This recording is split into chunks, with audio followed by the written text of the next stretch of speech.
نبی کریم صلی اللہ تعالی علیہ وسلم نے ارشاد فرمایا 3 لوگ ہیں جنہیں دیکھ کے رب مسکراتا ہے۔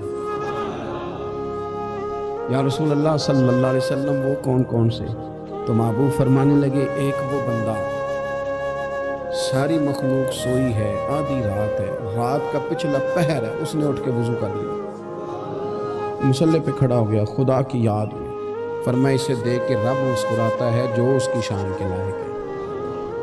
مسکراتا ہے اللہ، یہ تو سونے کا ٹائم تھا، یہ تو گہری نیند آنے کا وقت تھا، رات کا پچھلا پہر، رات پوے تے بے درداں نو نیند پیاری آوے، درد منداں نو یاد سجن دی ستیاں وی آن جگاوے، اور ساون کی کالی راتوں میں جب بوندا باندی ہوتی ہے وہ راتوں کو اٹھ اٹھ روتے ہیں جب خلقت ساری سوتی ہے، اللہ مسکراتا ہے۔ سننا میرے بھائی، میرے نبی پاک صلی اللہ تعالی علیہ وسلم فرماتے ہیں جب مسلمان نماز کے لیے صفیں بناتے ہیں نا، ترتیب لگ رہی ہوتی ہے، اب اللہ کی بارگاہ میں کھڑے ہوں گے، قیام کریں گے، رکوع کریں گے، سجود کریں گے، فرمایا جب مومن صفیں بناتے ہیں تو رب دیکھ کے مسکراتا ہے،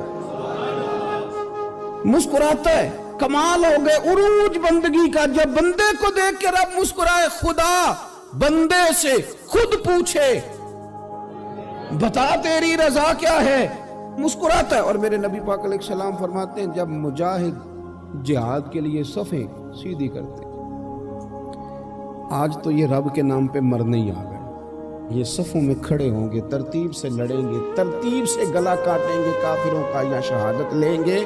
فرمایا جب جہاد کے لوگ صفیں بناتے ہیں تو رب انہیں دیکھ کے مسکراتا ہے۔ کتنے نصیبوں والا وہ بندہ ہے جسے دیکھ کے مسکرا دیا۔ او یار کبھی تیرا بیٹا تیرے سامنے مسکرائے نا چھوٹا تو تیرا دل باغ باغ ہو جاتا ہے، تیری ماں بیمار کسی ایک دن صحیح طرح ہنس پڑے تو طبیعت خوش ہو جاتی ہے۔ مجھے بتاؤ نا جس کا رب بھی اسے دیکھ کے ہنس پڑے، جو اس کی شان کے لائق ہے، کیا اس بندے کے نصیبے ہیں، کیا اس کے مقدر ہیں۔ آپ اس مقام پر اپنے آپ کو لائیں۔ اب دیکھیں نا یہ حدیث آپ نے سن لی، اب ہم نے نا اس طرح صفحے نہیں بنانے جس طرح ساری دنیا، اب ذرا صفحے بھی شوق سے بنائیں، اب ذرا تھوڑا سا شوق پیدا کریں گے، بھئی یہ تو میں وہ کام کرنے لگا ہوں جسے دیکھ کے رب مسکراتا ہے۔ نبی پاک صلی اللہ علیہ وسلم نے فرمایا جب کوئی بندہ توبہ کرتا ہے ہم توبہ کا رٹا لگاتے ہیں، یا اللہ میری توبہ، یا اللہ۔ اور توبہ کا تو مطلب یہ ہے کہ پچھلے گناہوں سے پکی توبہ، آج کے بعد یہ غلطی نہ کرنے کا پکا وعدہ۔ تو نے ساری شب برات رو کے گزاری ہے، بتا سویرے جھوٹ جوڑنے کا ارادہ ہے تیرا؟ آج کے بعد رشوت تو نہیں نہ لے گا، ملاوٹ تو نہیں نہ کرے گا، یہ توبہ ہے۔ اور اگر سارے کام اسی طرح کرنے تو پھر یہ توبہ کا رٹا ہے، جتنا مرضی لگاؤ۔ حضرت علی بن ربیعہ رضی اللہ تعالیٰ عنہ فرماتے ہیں میں مولا علی کے ساتھ تھا، مقام حرہ کی طرف جا رہے تھے، حضرت علی نے ہاتھ اٹھا کے دعا مانگی ہماری تعلیم کے لیے، ورنہ حضرت علی ہم صحابہ کو محفوظ عن الخطا تو مانتے ہیں نا، ہاتھ اٹھا کے کہا اے اللہ ہمارے گناہ بخش دے، تیرے علاوہ کوئی معاف کرنے والا نہیں۔ اور پھر حضرت علی آسمان کی طرف دیکھا اور دیکھ کے نا حضرت علی بن ربیعہ کو تو مسکرائے۔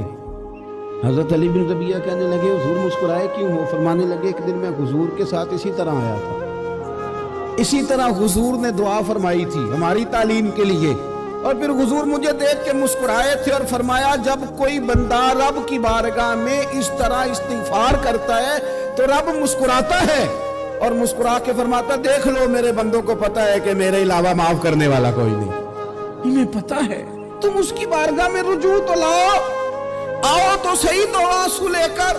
اقبال کہتے ہیں کہ موتی سمجھ کے شان کریمی نے چن لیا، قطرے تو گرے میرے کے انفال، دو میں نے آنسو بہائے تھے تو اس کے کرم نے تو موتی سمجھ کے چن لیا۔ سنو نا حضور اس استغفار کو، اللہ کو یار رات کو توبہ کر کے سونا چاہیے ہمیں۔ کچھ غلطیاں ہم کرنا نہیں چاہتے پر ہم سے ہو جاتی ہیں، کچھ دل ہم توڑنا نہیں چاہتے پر وہ ٹوٹ جاتے ہیں، ہماری مجبوری ہوتی ہے ٹوٹ جاتے ہیں۔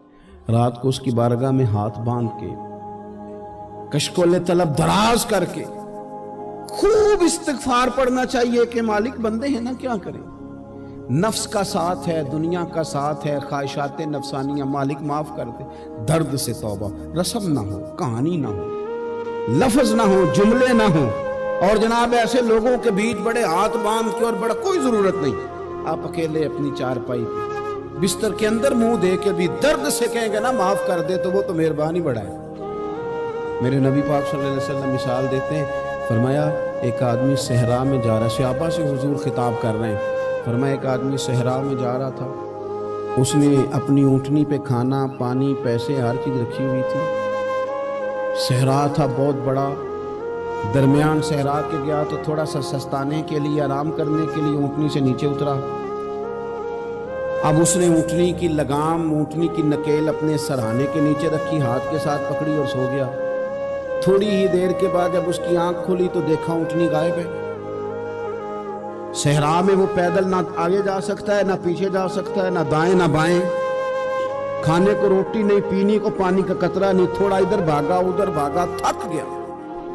کریم محبوب فرماتے ہیں وہ پوری طرح نڈھال ہو گیا اور مایوس ہو گیا، معاذ اللہ، مایوس ہو کے دوبارہ اسی جگہ آ کے لیٹ گیا جہاں پہلے لیٹا تھا، انتظار کرنے لگا کہ اب موت ہی آئے گی، آخری وقت ہے، نہ میں پیدل یہ صحرا کراس کر سکتا ہوں، نہ پیچھے جا سکتا ہوں، نہ کھانا ہے نہ پانی ہے، سوائے موت کے کوئی سہارا نہیں۔ حضور فرماتے ہیں وہ رستے میں دوبارہ لیٹ گیا، اچانک اس نے رخ بدلا تو اونٹنی سامنے کھڑی تھی۔ حضور نے صحابہ سے پوچھا بتاؤ نا اسے بھلا کتنی کو خوشی ہوگی؟ یا رسول اللہ جسے نئی زندگی مل گئی ہے۔ آپ دیکھیں نا سارے ڈاکٹروں نے کہہ دیا کہ اس کے تو گردے معدہ جگر ہر چیز ختم ہے، گھر لے جاؤ خدمت کرو، ہر طرف پریشانی ہے، وہ بندہ بھی سمجھ گیا ہے کہ آخری وقت آ گیا، کل جاؤں پرسوں جاؤں، تیاری ہو گئی، سب لوگ آ گئے، باہر والے بھی آ گئے، یہ ماحول ایک عجیب رنگ اختیار کر گیا۔ اچانک ایک ڈاکٹر نے آ کے کہا نہیں نہیں غلطی لگ گئی تھی۔ مجھے بتائیے انداز کیا ہوتا ہے؟ بغیر دعائی کے بندہ اٹھ کے کھڑا نہیں ہو جاتا، او میں تو بچ گیا ہوں۔ نبی پاک صلی اللہ علیہ وسلم فرمانے لگے اس کی اونٹنی مل گئی، بتاؤ بھلا اسے کتنی خوشی ہوگی؟ یا رسول اللہ وہ تو دوبارہ دنیا میں آ گیا۔ حضور فرمانے لگے اسے کچھ بھی خوشی نہیں ہوئی، جب کوئی رب کا گناہ گار بندہ آ کے توبہ کرتا ہے رب کو اس سے کئی گنا زیادہ خوشی ہوتی ہے۔ میرا بندہ آ گیا، میرا بندہ آ گیا، میرے گھر آ گیا، اس نے آنسو بہائے ہیں، اس نے کہا اللہ میں تیرا ہوں، تیرا ہی رزق کھاتا ہوں، تیری ہی زمین پہ رہتا ہوں، تیرے نام سے میری سانسیں چلتی ہیں۔ وہ آ گیا، فرمایا اس اونٹنی والے سے زیادہ رب کو خوشی ہوتی ہے جب گناہگار آ کے توبہ کرتا۔ گناہگاروں کے آنسو اس کی بارگاہ میں بڑے مقبول ہیں، لیکن ہم رسم ادا کرتے ہیں، توبہ نہیں کرتے، ہم اپنے آپ کے ساتھ دھوکہ کرتے ہیں، جھوٹ بولتے ہیں، ہم بندہ کوئی ناراض ہو جائے تو ہمیں کو نہیں نیند آتی، اس کے گھر چلے جاتے ہیں، ہم اپنے سارے رشتوں کو تعلقات کو مینٹین کر کے رکھنے کے عادی ہیں، ہمیں پتہ ہے کہ وہاں میں نہیں جا سکا تو بیٹا بھیجتا ہوں، فلاں شادی پہ میں نہیں جا سکا تو بھتیجا بھیجتا ہوں، بھائی بھیجتا ہوں، ہر تعلق کا ہم نے خیال رکھا کوئی روٹھ نہ جائے۔ لیکن کمال ہے نا، یہ نہیں سوچا کہ اگر رب روٹھ گیا جب وہ روٹھ جائے نا تو سارے رشتے بھی بندے کے پاس موجود ہوں تو کوئی کرامت نہیں ہوتی، پھر کروڑوں روپیہ جیب میں ہوں تو ڈاکٹروں کی دوائیاں اثر نہیں کرتی، وہ روٹھ جائے تو پھر انسان اس طرح سے پھسلتا ہے کہ بڑے بڑے اس کے پاس دروازے ہوتے ہیں پر کسی جگہ اس کا ہاتھ نہیں لگتا۔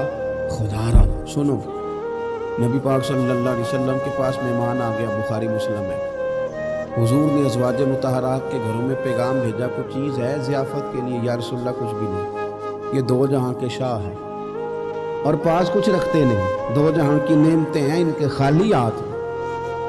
یا رسول اللہ کوئی چیز بھی نہیں۔